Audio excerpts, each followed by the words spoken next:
première prise de parole depuis votre libération. D'abord, avant tout, quel parfum a cette libération pour vous?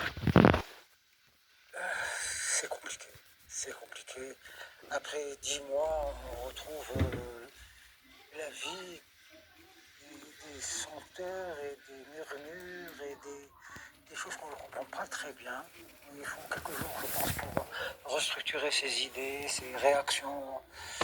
Il y a des choses qui m'exaltent. Une odeur de café. Quand je passe quelque part, une odeur de café me rend dingue.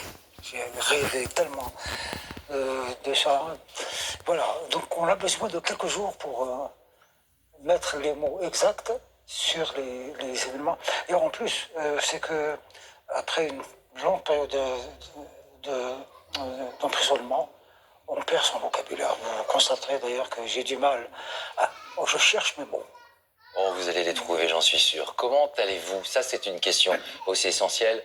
Vous êtes malade, on le sait, c'était une source d'inquiétude pour tout le monde, pour vos proches également. Comment allez-vous? Je vais bien, je vais bien. On a détecté, diagnostiqué un cancer de la prostate. J'ai été traité pour ça, de manière tout à fait remarquable par des professionnels et des médecins consciencieux, sérieux, qui m'ont pris en amitié d'ailleurs, qui ont fait plus que leur devoir.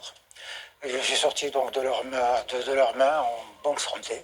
Alors on a bien sûr de nombreuses questions à vous poser, on a envie de vous entendre, d'écouter vos mots, on a aussi beaucoup parlé pour vous ici en France durant votre incarcération. Revenons d'abord sur le récit de ces 12 mois depuis votre arrestation à Alger le 16 novembre 2024. Boualem Sansal. Sa vie bascule le 16 novembre 2024.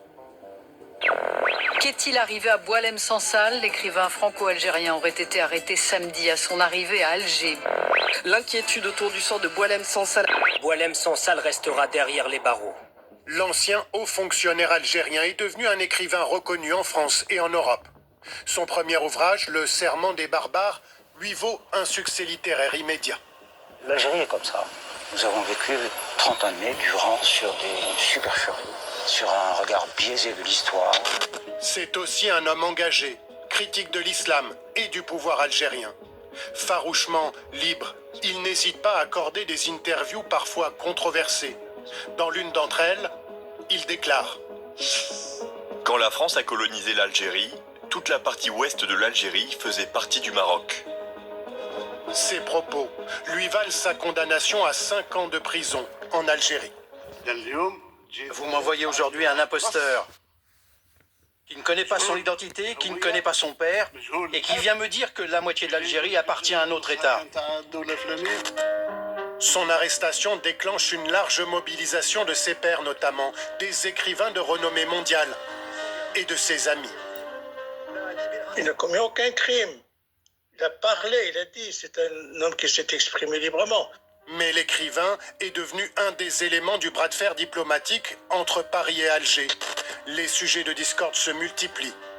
La reconnaissance par la France de la souveraineté du Maroc sur le Sahara occidental, les restrictions de visa accordées aux Algériens, le refus d'Alger enfin d'accepter ses ressortissants expulsés de France, les fameux OQTF. La crise est sans précédent. Voici ce qu'en disait Bruno Retailleau, le ministre de l'Intérieur de l'époque. On voit bien que l'Algérie cherche à humilier la France. C'est l'Allemagne qui a permis sa libération en jouant les intermédiaires entre la France et l'Algérie. C'est en homme libre que Boualem Sansal atterrit à Berlin il y a 10 jours, après 1 an de détention en Algérie. Et on retrouve Boualem Sansal qui est donc avec nous ce soir pour ce premier témoignage depuis sa libération. Boualem Sansal, quelles ont été vos conditions de détention? Celles de toute prison, à la fois normale. On est réduit évidemment de tous les côtés. Déplacement, on ne peut pas parler, on peut pas agir comme on Pas veut. de contact avec d'autres détenus? Pas de contact avec les autres détenus, ni surtout avec l'extérieur, d'aucune manière. Je n'avais même pas d'avocat. Donc j'étais coupé du monde. La vie est dure dans une prison. Le temps est long. On se fatigue, on s'épuise très vite, on se sent mourir. Est-ce que vous avez pu lire? Non. Vous n'aviez pas de livre? Pas de livre. Pourtant, il y a une bibliothèque. Oui.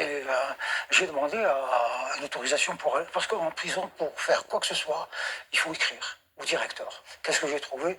Des livres religieux, essentiellement. Des Corans, des trucs. Et en français, j'ai trouvé des brouillons, des charcutés pourris, de vieux bouquins bouffés au mythe.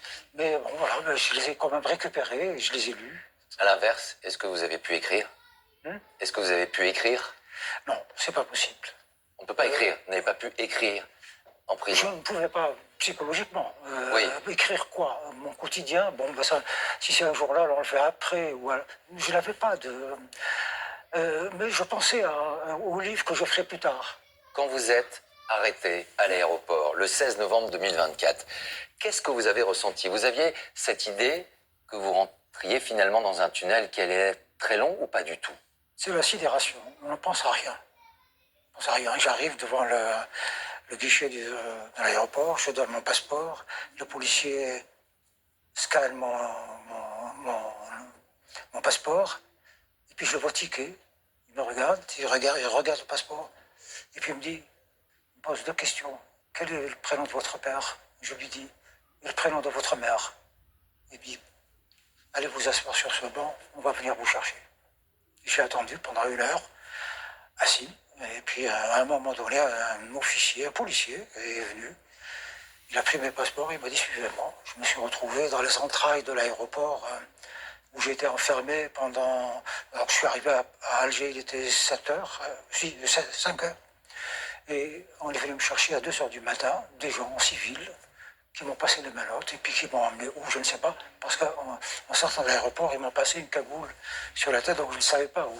Et pendant 6 jours, je n'ai pas su où j'étais, ni à qui j'avais affaire. Et je le répétais sans arrêt, si vous voulez que je vous réponde, identifiez-vous. Qui êtes-vous? Qui êtes-vous? Pour quel service travaillez-vous? Vous ne saviez pas qui vous aviez en face de vous? Service, voilà. Quand vous êtes rendu en Algérie, vous disiez, je n'ai pas d'inquiétude, ils me prennent pour un vieux fou. Voilà ce que vous disiez.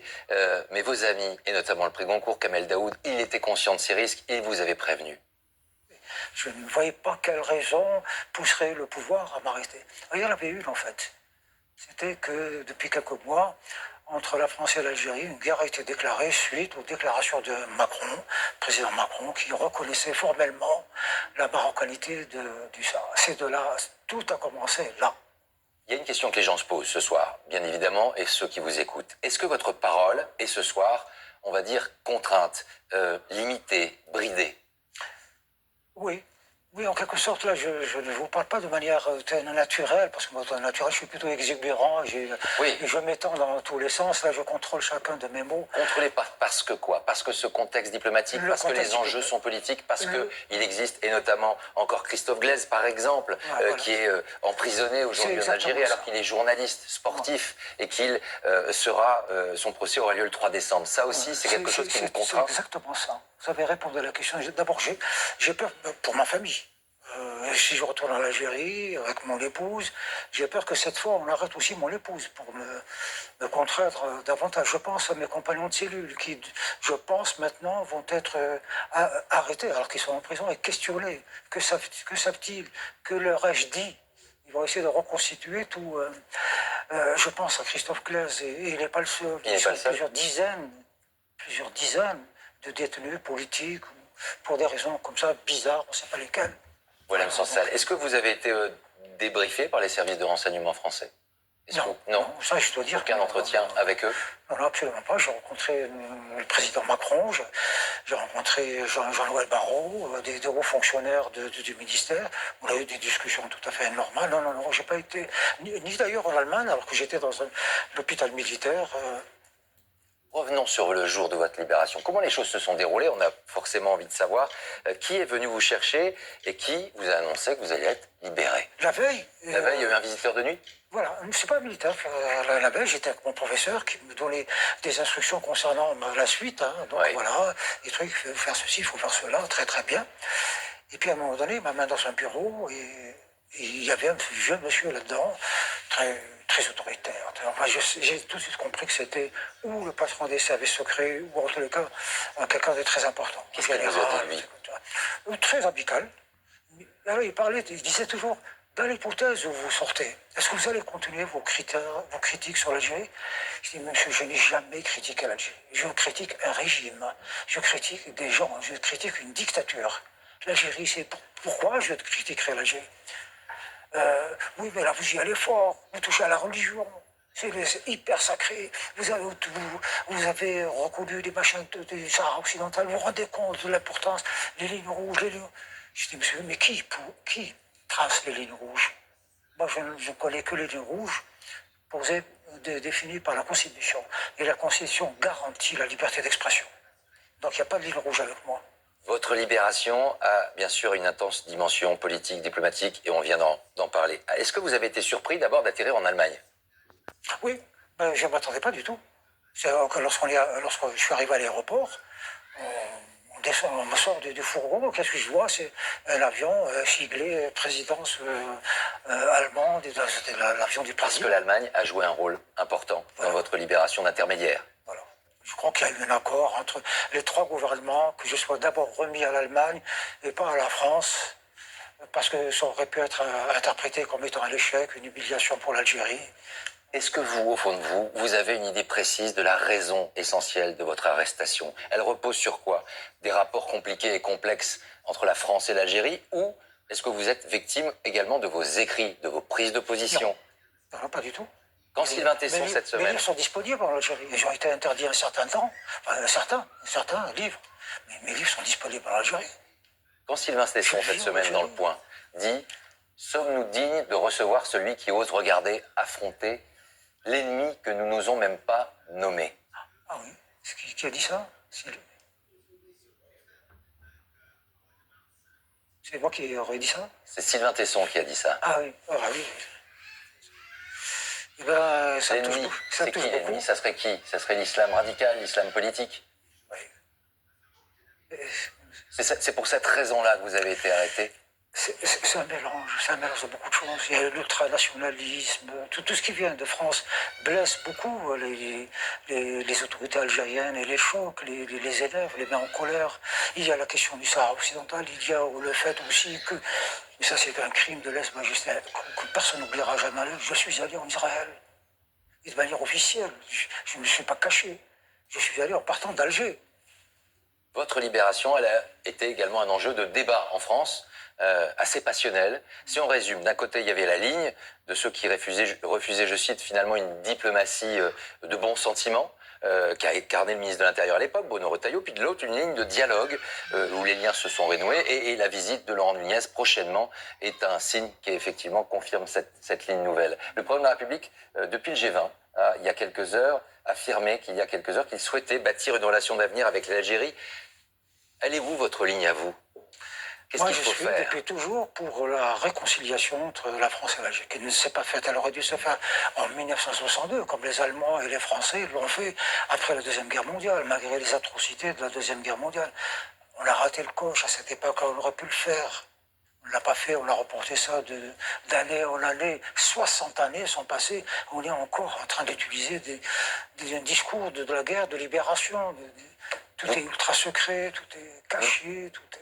Vous disiez tout à l'heure que vous êtes entretenu avec le président de la République. Est-ce que depuis votre libération, vous êtes entretenu avec l'ancien ministre de l'Intérieur, Bruno Retailleau?